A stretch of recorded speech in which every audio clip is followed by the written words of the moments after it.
संजीवनी classes में आप सभी का स्वागत है। आज की क्लास में हम लोग भाग 5 जो कि संघ है, यूनियन है, उसी का आगे का हम लोग अध्ययन करेंगे, है ना। और क्लास स्टार्ट करने से पहले आप सभी लोगों से आग्रह है कि चैनल को ज़्यादा से ज़्यादा सब्सक्राइब करिए, है ना। तो भाग 5 जो कि संघ है, यूनियन है, आपको पहले भी बताया गया है कि भाग 5 जो है अनुच्छेद 52 से लेकर के अनुच्छेद 151 तक है। तो पहले वाले क्लास में अनुच्छेद 52 से लेकर के अनुच्छेद 123 तक आपको पढ़ाया जा चुका है। अनुच्छेद 123 तक पढ़ाया जा चुका है और चूंकि भाग 5 151 तक है तो अनुच्छेद 123 तक हो गया है, आपका कंप्लीट हो गया है। और इसके बाद हम लोग आर्टिकल 124 से शुरू करेंगे, है ना। और मैं बार बार क्लास में आपको बताता हूं कि हम लोग पहले किस आर्टिकल का क्या महत्व है, वो क्या कह रहा है, ये हम लोग समझेंगे। जब आर्टिकल वाला मामला खत्म हो जाएगा तो उसके बाद हम लोगों को डिस्क्रिप्टिव वाला सेक्शन का अध्ययन करना है ना। तो चलिए क्लास स्टार्ट करते हैं। अनुच्छेद 124 सर्वोच्च या उच्चतम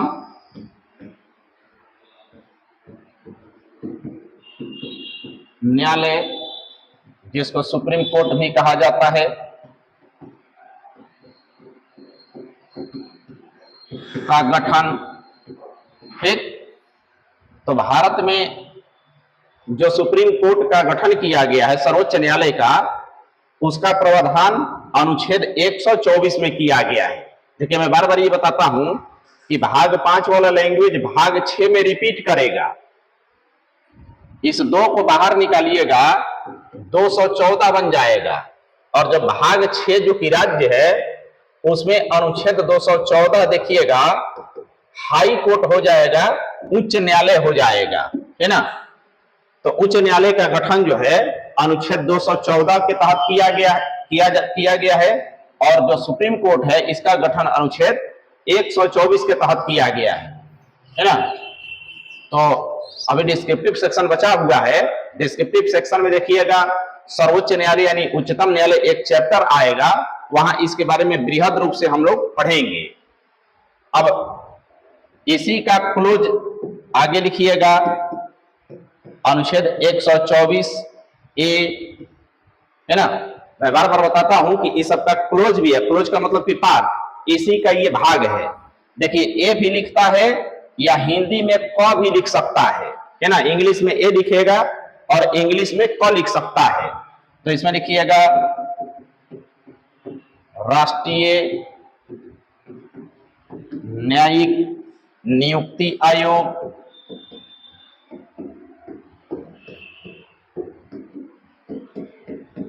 राष्ट्रीय न्यायिक नियुक्ति आयोग,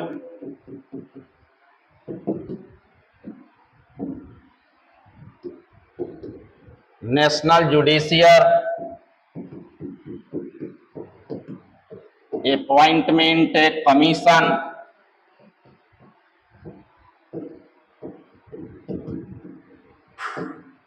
है ना। तो राष्ट्रीय न्यायिक नियुक्ति आयोग का जो गठन किया गया है इसी अनुच्छेद 124 ए के तहत किया गया है। ये भी वीवीआई है, ये भी वीवीआई है। राष्ट्रीय न्यायिक नियुक्ति आयोग का जो गठन किया गया है, चाहे वो सुप्रीम कोर्ट हो या हाई कोर्ट हो, इन दोनों के न्यायाधीशों के नियुक्ति के सिफारिश के लिए यह राष्ट्रीय न्यायिक नियुक्ति आयोग का गठन किया गया है। अगर राष्ट्रीय न्यायिक नियुक्ति आयोग की अगर बात किया जाए तो देखिए ये 6 सदस्यीय होता है। इसमें 6 सदस्य होते हैं। कौन कौन 6 सदस्य होते हैं? तो एक होते हैं सीजीआई। सीजीआई कहने का मतलब कि चीफ जस्टिस ऑफ इंडिया, सर्वोच्च न्यायालय के मुख्य न्यायाधीश, एक ये होते हैं। फिर दूसरा 2 जो होते हैं 2 सदस्य, वो सर्वोच्च न्यायालय के वरिष्ठ या वरीय न्यायाधीश होते हैं। दो जो होते हैं, एक तो सीजीआई होंगे, मुख्य न्यायाधीश जो सर्वोच्च न्यायालय के हैं। फिर इसके बाद सुप्रीम कोर्ट से ही दो अन्य सदस्य होते हैं जो सुप्रीम कोर्ट के दो वरिष्ठ न्यायाधीश होते हैं। तीसरा इसमें कौन होता है? तो जो भारत का कानून या विधि मंत्री होते हैं, कानून या विधि मंत्री, वो भी इसके सदस्य होते हैं। जो सीजीआई होंगे ये अध्यक्ष होते हैं। राष्ट्रीय न्यायिक नियुक्ति आयोग के अध्यक्ष जो होंगे वो सीजीआई होंगे, चीफ जस्टिस ऑफ इंडिया, यानी सर्वोच्च न्यायालय के मुख्य न्यायाधीश। दो सदस्य फिर सुप्रीम कोर्ट के होंगे। एक सदस्य जो होंगे वो कानून या विधि मंत्री होंगे, जो भारत सरकार के कानून मंत्री हैं वो। फिर चौथा जो होते हैं, दो सदस्य मनोनीत किए जाते हैं। दो सदस्य मनोनीत किए जाते हैं किसके द्वारा? तो एक कमेटी बनता है, समिति बनता है। उस कमेटी में कौन कौन होते हैं? तो पहला नंबर की सीजीआई होंगे, chief justice of India, plus में भारत के प्रधानमंत्री होंगे, प्लस में लोकसभा के विपक्ष के नेता होंगे, विपक्ष या विरोधी दल के नेता होंगे। तो ये तीन सदस्यों के द्वारा, जिसमें प्रधानमंत्री, CGI chief justice of India और लोकसभा के विपक्ष के नेता, इस कमेटी के द्वारा, इस समिति के द्वारा दो अन्य सदस्य इसमें मनोनीत किए जाते हैं, नियुक्त किए जाते हैं। तो टोटल कितना हो गया? एक यहां, दो यहां, फिर एक विधि मंत्री और दो फिर यहां सदस्य। टोटल आप देखिएगा तो 6 सदस्यीय होता है ये राष्ट्रीय न्यायिक नियुक्ति आयोग। इसका काम है सुप्रीम कोर्ट हो या हाई कोर्ट हो, यहां के न्यायाधीशों की नियुक्ति की ये सिफारिश करता है। आप भी जानते हैं या आगे भी आपको पढ़ाया जाएगा, चाहे वो सुप्रीम कोर्ट हो या हाई कोर्ट हो, न्यायाधीशों की नियुक्ति राष्ट्रपति के द्वारा किया जाता है। लेकिन राष्ट्रपति अपने मन से नहीं कर सकते हैं। जो राष्ट्रीय न्यायिक नियुक्ति आयोग सलाह देगा, सुझाव देगा, उसी व्यक्ति को राष्ट्रपति, चाहे सुप्रीम कोर्ट हो या हाई कोर्ट हो, वहां नियुक्त करते हैं। ठीक, तो यह था अनुच्छेद 124A। अब आगे इसी का पाठ है अनुच्छेद 124B या ख भी लिखता है। इसमें लिखिएगा आयोग के कृत्य मतलब कार्य। ठीक, 124 का ही ये भाग है। तो यहां आयोग कह रहा है तो आयोग का मतलब ध्यान रखिएगा, आयोग कहने का मतलब कि राष्ट्रीय न्यायिक आयोग की बात कर रहा है ये, है ना। तो अभी हमने इसका कार्य आपको बताया कि इसका क्या क्या कार्य है। तो सुप्रीम कोर्ट हो या हाई कोर्ट हो, जजेस की नियुक्ति के लिए राष्ट्रपति को यह सलाह देने का कार्य करता है ना। फिर इसी का पाठ लिखिएगा अनुच्छेद 124C या ग,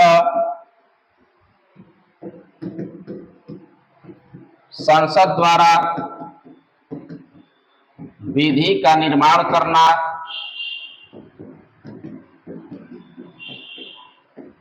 देखिए 124 का ही ये पाठ चल रहा है। तो संसद द्वारा विधि का निर्माण करने का मतलब क्या? ये सामान्य विधि की बात नहीं कर रहा है, क्योंकि 124 सुप्रीम कोर्ट है तो ये कोर्ट से ही मामला ये संबंधित है। तो संसद द्वारा विधि का निर्माण करना कहने का मतलब कि चाहे वो सर्वोच्च न्यायालय हो या उच्च न्यायालय हो, हाई कोर्ट हो, यहां से संबंधित जो भी विधि बनेगा, कानून बनेगा, 124C कहता है कि यह संसद इस कानून का निर्माण करेगी, है ना, संसद के द्वारा बनाया जाएगा। बस अब आगे लिखिएगा अनुच्छेद 125 सर्वोच्च न्यायालय के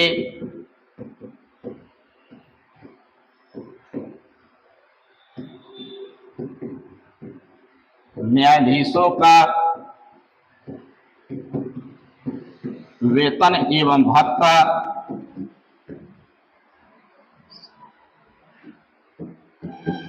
है ना। तो तो अनुच्छेद 125 में सुप्रीम कोर्ट की यानी सर्वोच्च न्यायालय के न्यायाधीशों के वेतन एवं भत्ता का प्रावधान किया गया है कि सर्वोच्च न्यायालय के मुख्य न्यायाधीश को कितना वेतन मिलेगा, अन्य न्यायाधीशों को कितना वेतन मिलेगा। अभी बहुत कुछ मामला बचा हुआ है जो डिस्क्रिप्टिव में मैं टोटल वहां बृहद रूप से इसकी चर्चा होगी, अभी इतना ही। अब आगे लिखिएगा अनुच्छेद 126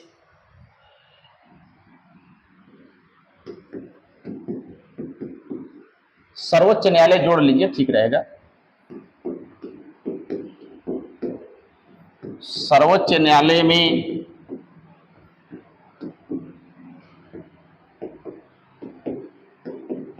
कार्यकारी मुख्य न्यायाधीश की नियुक्ति का प्रावधान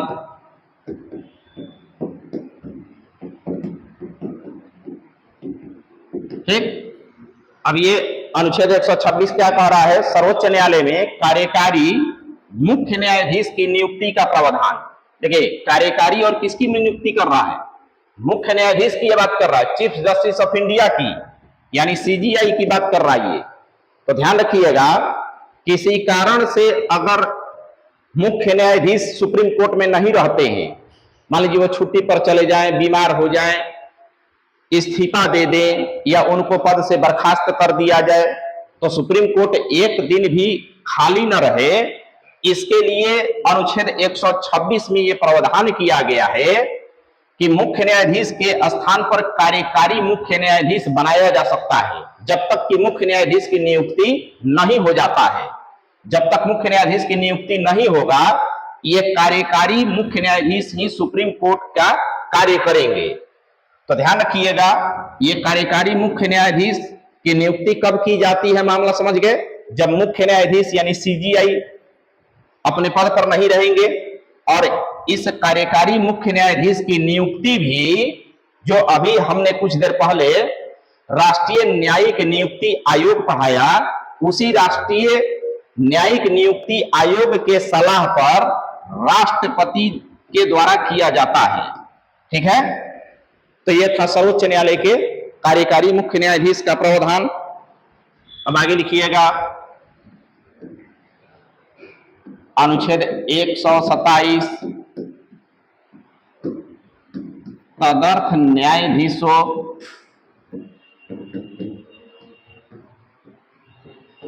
की नियुक्ति का प्रावधान।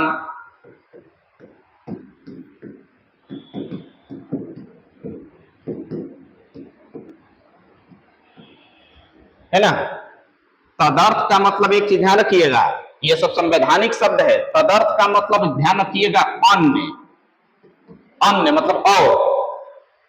तो पारा 127 की तदर्थ न्यायाधीशों की नियुक्ति का प्रावधान। मामला क्या होता है कि अगर एक तो सुप्रीम कोर्ट में सीजीआई होते हैं, चीफ जस्टिस ऑफ इंडिया, और अन्य न्यायाधीश होते हैं। मान लिया जाए सुप्रीम कोर्ट में भार बहुत बढ़ जाए और अन्य न्यायाधीशों की नियुक्ति की आवश्यकता पड़ जाए, तो इस अन्य न्यायाधीशों की नियुक्ति को पूरा करने के लिए अनुच्छेद 127 में यह प्रावधान किया गया है कि तदर्थ या तदर्थ का मतलब अन्य न्यायाधीशों की नियुक्ति भी यहां किया जा सकता है, अन्य, है ना, एक्स्ट्रा भी। तो जो तदर्थ न्यायाधीश होंगे, पहला नंबर की सीजीआई के सलाह पर, चीफ जस्टिस ऑफ इंडिया के सलाह पर राष्ट्रपति के द्वारा मनोनीत किए जाएंगे, नॉमिनेट किए जाएंगे, मनोनीत किए जाएंगे। और ये तदर्थ यानी अन्य न्यायाधीश कहां से होंगे, तो हाई कोर्ट से होंगे, उच्च न्यायालय से इनका चयन किया जाएगा और कुछ समय के लिए इनको सुप्रीम कोर्ट में पदस्थापित किया जाएगा ताकि सुप्रीम कोर्ट के कार्यभार को कम किया जा सके, है ना। ये कुछ समय के लिए होता है, अस्थायी नहीं होता है, अस्थायी प्रवृत्ति का होता है, कुछ समय के लिए, है ना। और जो भी हाई कोर्ट के जो न्यायाधीश होंगे, तदर्थ न्यायाधीश के रूप में अगर वो सुप्रीम कोर्ट में कार्य करेंगे तो सुप्रीम कोर्ट के अनुसार उनका वेतन और भत्ता और अन्य फैसिलिटी इनको दिया जाता है ना। तो ये था आपका तदर्थ न्यायाधीश। अब आगे लिखिएगा अनुच्छेद 128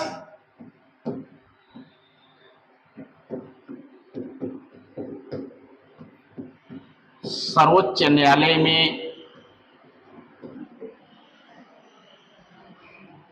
सर्वोच्च न्यायालय के बैठकों में लिख लीजिए, सर्वोच्च न्यायालय के बैठकों में सेवानिवृत्त सर्वोच्च न्यायालय के बैठकों में सर्वोच्च न्यायालय के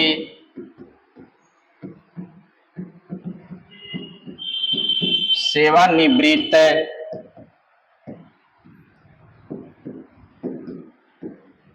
न्यायाधीशों का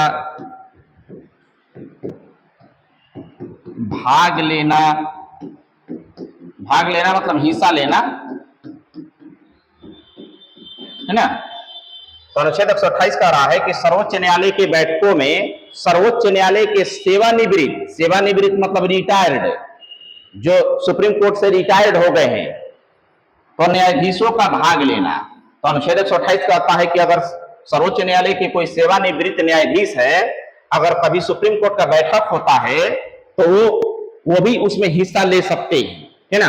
बस आगे लिखिएगा अनुच्छेद 129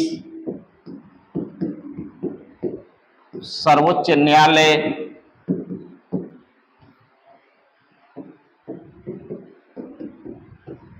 अभिलेख न्यायालय होगा।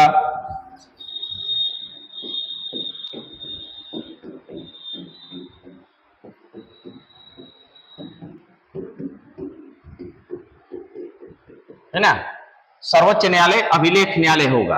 अभिलेख न्यायालय मतलब कोर्ट ऑफ रिकॉर्ड। अभिलेख न्यायालय का मतलब होता है कोर्ट ऑफ रिकॉर्ड, और ये काफी वीवीआई अनुच्छेद है, अनुच्छेद 129, अनुच्छेद 129। और जैसा कि मैं आपको पहले भी बताते रहा हूं कि भाग 5 वाला जो कि अभी भाग 5 चल रहा है, इसका लैंग्वेज भाग 6 में रिपीट करता है। तो भाग 6 जो कि राज्य है, वहां देखिएगा अनुच्छेद 215 आएगा, और अनुच्छेद 215 कहता है कि जो राज्यों का उच्च न्यायालय यानी हाई कोर्ट है, वो भी अभिलेख न्यायालय होगा। सुप्रीम कोर्ट भी अभिलेख न्यायालय होगा, जिसका प्रावधान अनुच्छेद 129 में किया गया है। साथ ही साथ प्रत्येक हाई कोर्ट भी अभिलेख न्यायालय होगा, जिसका प्रावधान अनुच्छेद 215 में किया गया है, जो कि आगे आएगा। अब सवाल उठता है कि ये अभिलेख न्यायालय है क्या। काफी महत्वपूर्ण ये मामला है, समझिएगा। ये अभिलेख न्यायालय का मतलब क्या होता है, तो ध्यान रखिएगा। चाहे सुप्रीम कोर्ट हो,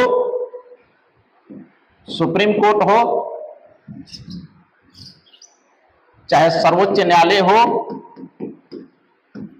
या हाई कोर्ट हो यानी उच्च न्यायालय हो, ये दोनों कोर्ट ऑफ रिकॉर्ड है, मतलब अभिलेख न्यायालय है।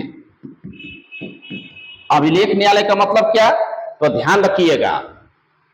भारत में सुप्रीम कोर्ट हो या कोई भी हाई कोर्ट हो, जो भी वो जजमेंट सुनाता है, जजमेंट मतलब जो भी निर्णय सुनाता है, वो कानून बन जाता है। ध्यान रखिएगा, वो कानून बन जाएगा। इस वजह से सुप्रीम कोर्ट हो या हाई कोर्ट हो, किसी भी विषय पर जो भी निर्णय सुनाते हैं, उनको रिकॉर्ड के रूप में यानी अभिलेख के रूप में लिखित रूप से रखा जाता है। चूंकि वो कानून बन गया, तो आगे आने वाले समय में इस कानून का इस्तेमाल किया जाता है। ध्यान रखिएगा, भारत में रोज मिनटों मिनट कानून का निर्माण होता है। जितना हाई कोर्ट, सुप्रीम कोर्ट जितना निर्णय सुनाता है, वो टोटल कानून का रूप लेते हुए जाता है। इसी वजह से देखिएगा, जो वकील है किसी केस यानी मुकदमा का पैरवी करने के लिए आपसे जो पैसा लेता है, इसी रिकॉर्ड को खोजने का वो पैसा लेता है।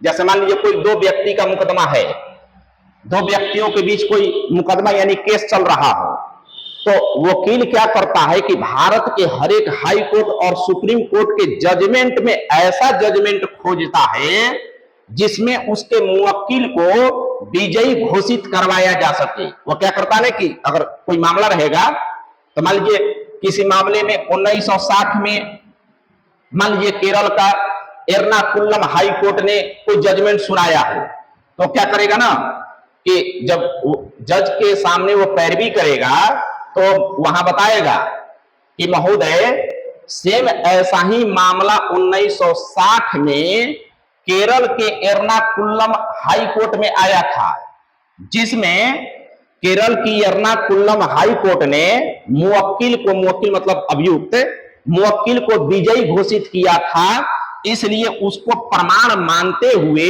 मेरे मुवक्किल को भी विजयी घोषित किया जाए, क्योंकि वही वाला ये मामला है। समझ गए? तो हमेशा भारत में कानून का निर्माण होते रहता है ना। तो एक और ध्यान रखिएगा, एक काफी ऐतिहासिक मामला एक देखिएगा 2012 में आया था। सुप्रीम कोर्ट ने एक जजमेंट सुनाया था, है ना। इस जजमेंट को आप उदाहरण में बताऊंगा तो हर एक कोई जानता है। इसमें सुप्रीम कोर्ट ने निर्णय दिया कि अगर किसी व्यक्ति को न्यायालय के द्वारा कम से कम 2 साल की अगर सजा सुना दी जाती है तो फिर वो किसी भी राजनीतिक पद पर नहीं रह सकता है और नहीं चुनाव लड़ सकता है। तो देखिएगा इस वाले कानून के बहुत से व्यक्ति जिसे नेता जो है प्रभाव पड़ा था, जिसमें लालू हो गए, बहुत से लोगों पर ये इसका प्रभाव पड़ा, है ना। तो ये भी सुप्रीम कोर्ट ने जजमेंट सुनाया था, तो सुप्रीम कोर्ट ने जजमेंट सुनाया तो क्या बन गया? कानून बन गया, है ना।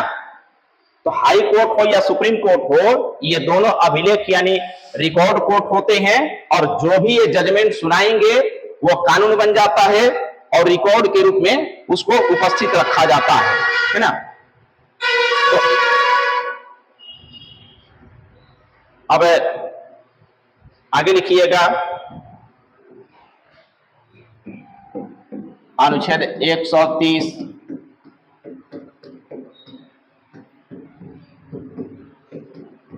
सर्वोच्च न्यायालय का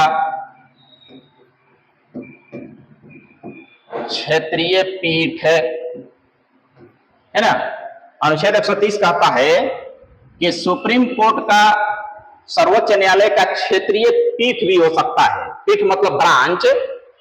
आप अच्छी तरीके से जानते हैं भारत में सर्वोच्च न्यायालय का मुख्यालय नई दिल्ली में है, नई दिल्ली से ही सुप्रीम कोर्ट चलता है। लेकिन ध्यान रखिएगा अनुच्छेद 130 ये प्रावधान करता है कि सुप्रीम कोर्ट का पीठ यानी ब्रांच जो है, शाखा, वो दूसरे शहरों में भी स्थापित किया जा सकता है भारत की। लेकिन कैसे स्थापित किया जाएगा? तो राष्ट्रपति के अनुमति से सीजीआई के द्वारा ये पीठ यानी ब्रांच का गठन किया जा सकता है। सीजीआई कहने का मतलब कि चीफ जस्टिस ऑफ इंडिया, सर्वोच्च न्यायालय के मुख्य न्यायाधीश, है ना। तो ये था आपका अनुच्छेद 130। अब आगे लिखिएगा अनुच्छेद 131 सर्वोच्च न्यायालय का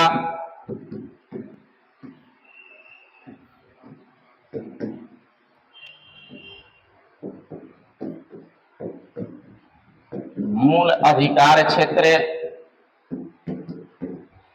सर्वोच्च न्यायालय का मूल अधिकार क्षेत्र, ठीक। तो अनुच्छेद 131 जो भी कह रहा है सर्वोच्च न्यायालय का मूल अधिकार क्षेत्र, तो इसका मतलब क्या हुआ, इससे क्या निष्कर्ष निकलता है? तो ध्यान रखिएगा अनुच्छेद 131 में कह रहे हैं कि सर्वोच्च न्यायालय का मूल अधिकार क्षेत्र। तो मूल अधिकार क्षेत्र कहने का मतलब कि इसमें हर हाल में सुप्रीम कोर्ट ही उसका सुनवाई करेगा। मूल मतलब फंडामेंटल राइट्स वाला नहीं समझिएगा, भाग 3 वाला ये मामला नहीं है। मूल अधिकार क्षेत्र का मतलब कि सुप्रीम कोर्ट ही इसमें सुनवाई कर सकता है, दूसरा कोई नहीं कर सकता है। तो इसका मायने क्या है, सर्वोच्च न्यायालय का मूल अधिकार क्षेत्र का मायने क्या है। तो अगर मान लीजिए भारत सरकार जिसको आप केंद्र सरकार भी कह सकते हैं, बनाम बनाम मतलब वर्सेस एक से अधिक राज्यों के बीच कोई विवाद हो जाए, हो, मान लीजिए एक तरफ भारत सरकार है और दूसरा तरफ कोई एक राज्य या एक से अधिक राज्य है और दोनों के बीच कोई विवाद चल रहा हो, तो सवाल उठता है कि इसमें कौन फिर डिसीजन देगा, कौन निर्णय देगा। प्रधानमंत्री देंगे, राष्ट्रपति देंगे, किसी राज्य का हाई कोर्ट देगा या सुप्रीम कोर्ट देगा। तो अनुच्छेद 132 कहता है कि इसमें केवल एक को अधिकार है और वो कौन है, सुप्रीम कोर्ट यानी सर्वोच्च न्यायालय है। इसमें सर्वोच्च न्यायालय ही इस विवाद में निर्णय देगा। तो ये सर्वोच्च न्यायालय का मूल अधिकार क्षेत्र हुआ। इसी तरीके से दूसरा इसमें मामला ये है कि मान लीजिए एक से अधिक राज्यों के बीच मान लीजिए कोई विवाद है, एक से अधिक राज्यों के बीच कोई विवाद है। अक्सर देखिएगा एक से अधिक राज्यों के बीच विवाद उत्पन्न हो जाता है, कभी सीमा निर्धारण को लेकर के, कभी अंतर्राज्यीय नदी को लेकर के। अंतर्राज्यीय नदी का मतलब एक से अधिक राज्यों के बीच जो नदी प्रवाहित होती है उसके जल बंटवारे को लेकर के भी विवाद उत्पन्न हो जाता है। जैसे एक कावेरी नदी जल विवाद का नाम आपने सुना होगा, जो काफी प्रसिद्ध एक विवाद है, जो कर्नाटक और तमिलनाडु राज्य के बीच चलता है। तो फिर उसमें कौन डिसीजन देगा, कौन निर्णय देगा। तो ऐसी स्थिति में अनुच्छेद 131 कहता है कि इसमें सुप्रीम कोर्ट ही निर्णय देगा। अब आगे लिखिएगा अनुच्छेद 132,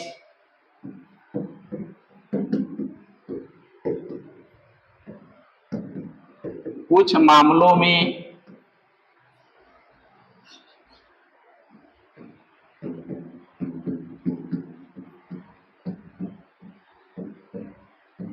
उच्च न्यायालय से अपीलों में सर्वोच्च न्यायालय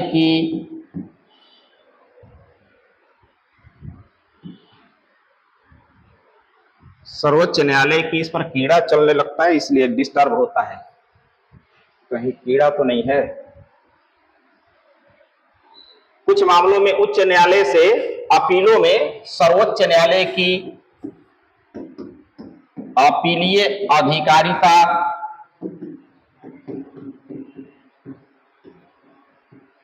है। ये बोर्ड ऐसा होता है ना कि जहां भी कुछ भी मच्छर भी बैठ जाए ना तो ये डिस्टर्ब चलने लगता है। वही मैं थोड़ा सा देख रहा हूं कि कहीं मच्छर वगैरह तो नहीं बैठा है। तो अनुच्छेद 132 क्या कर रहा है, ये भी VVI है। कुछ मामलों में उच्च न्यायालय, सॉरी यहां न्यायालय छूट गया है, यहां न्यायालय कर लीजिएगा। कुछ मामलों में उच्च न्यायालय से अपीलों में सर्वोच्च न्यायालय की अपीलीय अधिकारिता।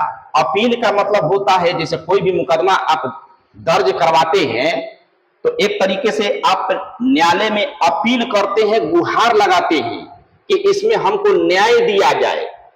तो जो कोर्ट के शरण में आप जाते हैं न्याय प्राप्त करने के लिए, उसी को अपील कहा जाता है। अपील का मतलब कि वहां रिक्वेस्ट आप कर रहे हैं कि हमको इस मामले में न्याय दिया जाए। तो ये क्या कह रहा है, कुछ मामलों में उच्च न्यायालय से अपीलों में सर्वोच्च न्यायालय की अपीलीय अधिकारिता। कुछ ऐसे मामले होते हैं जिसमें आप उच्च न्यायालय उसकी सुनवाई नहीं करेगा, हर हाल में उसमें सुप्रीम कोर्ट ही करेगा। जैसा कि अभी इसके पहले भी कुछ मामले आए हैं, है ना। तो पीछे वाला ही मामला है, उसी को रिपीट किया गया है ना। बस अब आगे लिखिएगा अनुच्छेद 133, सर्वोच्च न्यायालय को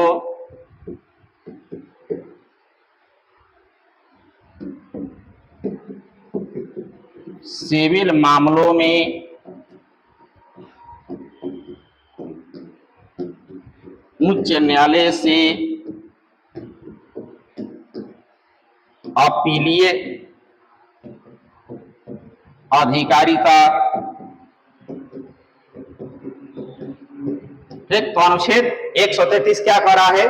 सर्वोच्च न्यायालय को सिविल मामलों में उच्च न्यायालय से अपीलीय अधिकारिता, इसमें भी सुप्रीम कोर्ट को सर्वशक्तिमान माना गया है, शक्तिशाली माना गया है। तो इसमें क्या कह रहा है कि सुप्रीम कोर्ट को हाई कोर्ट से सिविल मामलों में भी अपीलीय अधिकारिता प्राप्त है। सिविल मामला का मतलब ध्यान रखिएगा, देखिए भारत में जो मुकदमा होता है यानी जो केस होता है, ये दो प्रकार का केस होता है। एक होता है सिविल मामला और दूसरा होता है आपराधिक मामला। सिविल मामला और आपराधिक मामला, हालांकि ऐसा लिखता है तो लोग समझ जाता है, लेकिन ऐसे शब्द का भी कभी कभी प्रयोग नहीं करता है। इसको लिख देता है दीवानी मामला और इसको लिख देगा फौजदारी मामला। तो मुकदमा दो प्रकार का, दीवानी और फौजदारी। दीवानी को ही सिविल मामला कहा जाता है और फौजदारी को ही आपराधिक मामला कहा जाता है। दीवानी कहने का मतलब, सिविल कहने का मतलब ऐसा मामला जिसमें धन संपत्ति, जमीन जायदाद, पारिवारिक रिश्ता वगैरह का कोई केस हो, कोई मुकदमा हो, उसको सिविल मामला कहा जाता है, दीवानी मामला कहा जाता है। फौजदारी यानी आपराधिक मामला किसको बोलते हैं? तो जिसमें लड़ाई झगड़ा, मारपीट, अपहरण, मर्डर, ये सब जो है ये फौजदारी मामला कहलाता है। इसी को आपराधिक मामला भी कहा जाता है। जब देखिएगा हिस्ट्री में आप पढ़िएगा, ईस्ट इंडिया कंपनी के विषय में जब मैं आपको पढ़ाऊंगा तो उसमें देखिएगा, उसमें ये मामला खूब आएगा, दीवानी और फौजदारी वाला। जब देखिएगा ईस्ट इंडिया कंपनी जो कि एक प्राइवेट कंपनी थी ब्रिटेन की, भारत में व्यापार करने आई और किस तरीके से एक व्यापारिक संस्था भारत में धीरे धीरे राजनीति का केंद्र बिंदु बनते बनते पूरे भारत को अपने नियंत्रण में कैसे कर लिया, ये हम लोग हिस्ट्री में वो पढ़ेंगे। तो देखिएगा, जब देखिएगा 23 जून 1757 को प्लासी का युद्ध हुआ था, इसके बाद देखिएगा क्या हुआ कि उसमें बंगाल में ईस्ट इंडिया कंपनी ने क्या किया कि धीरे धीरे दीवानी मामले को अपने अंतर्गत करना शुरू किया, है ना। और इसके बाद देखिएगा फिर 1764 का बक्सर का युद्ध हुआ था और 1764 के बक्सर के युद्ध के बाद देखिएगा ईस्ट इंडिया कंपनी ने क्या किया कि बंगाल के दीवानी मामले को अपने अंतर्गत ले लिया। अब फौजदारी जो मामला था बंगाल के नवाब नजीबुद्दौला को दे दिया। मतलब समझ रहे हैं, बंगाल का रुपया पैसा, टैक्स, जमीन जायदाद कंपनी रख लिया कि ये हमारा है। अब फौजदारी का मतलब कि लड़ाई झगड़ा, मर्डर, अपहरण तुम संभालो। अरे भाई, कोई भी जो शासन प्रणाली होती है तो अपने नागरिकों से जो वो पैसा लेती है टैक्स के रूप में या शुल्क के रूप में, तो उसके बदले में वो नागरिकों की सुरक्षा की गारंटी भी लेती है। तो यहां ये तो विरोधाभासी हो गया कि पैसा कोई और ले रहा है और शांति या सुरक्षा की जिम्मेवारी नवाब को दिया जा रहा है, फिर कैसे करेगा?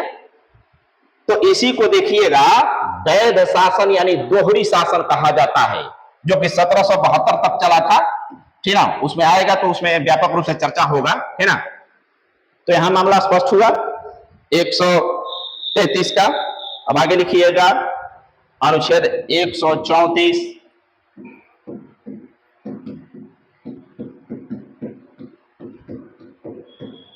सर्वोच्च न्यायालय को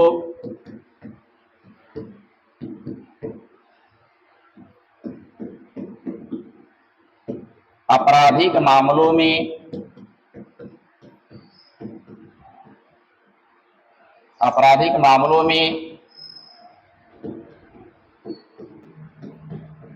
उच्च न्यायालय से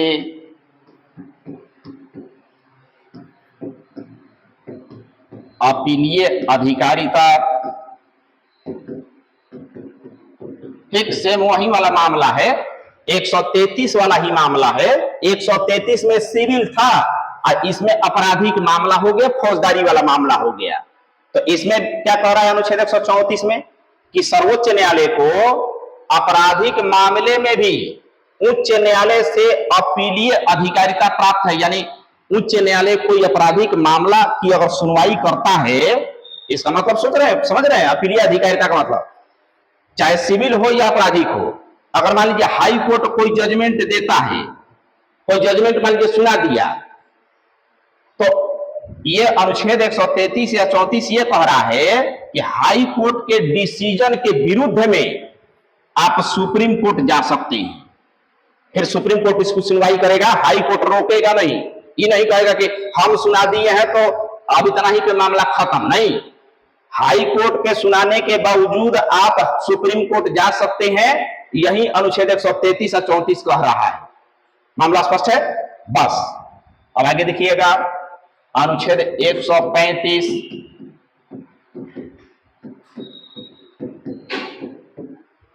सर्वोच्च न्यायालय को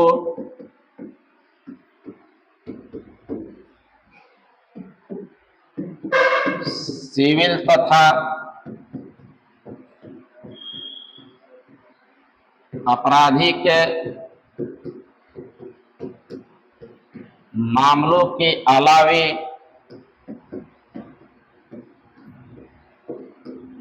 अन्य मामलों में भी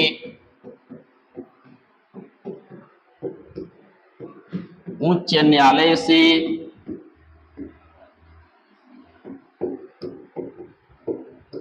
अपीलीय अधिकारिता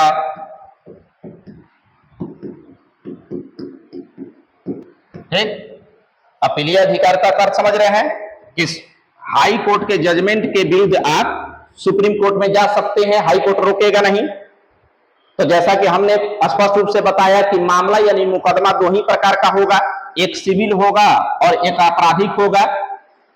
लेकिन अनुच्छेद 135 क्या कह रहा है, अगर कोई ऐसा मामला हो जाए जो न सिविल में लिखा गया है न आपराधिक में लिखा गया है, मान लीजिए कानून बनता है तो हर एक विषय को स्पष्ट किया जाता है। अब कोई नया कोई विषय आ जाए जो न सिविल वाला में क्लासिफाइड किया गया है न आपराधिक वाला में किया गया है, तो ऐसा कोई नया अगर मामला भी आ जाएगा तो अनुच्छेद 135 कहता है कि ऐसे अन्य मामलों में भी हाई कोर्ट के जजमेंट के खिलाफ आप सुप्रीम कोर्ट में जा सकते हैं, सुप्रीम कोर्ट उसकी सुनवाई करेगा, है ना। तो इस तरीके से अनुच्छेद 135 समाप्त हुआ और आज का क्लास आपका इतना ही ठीक है।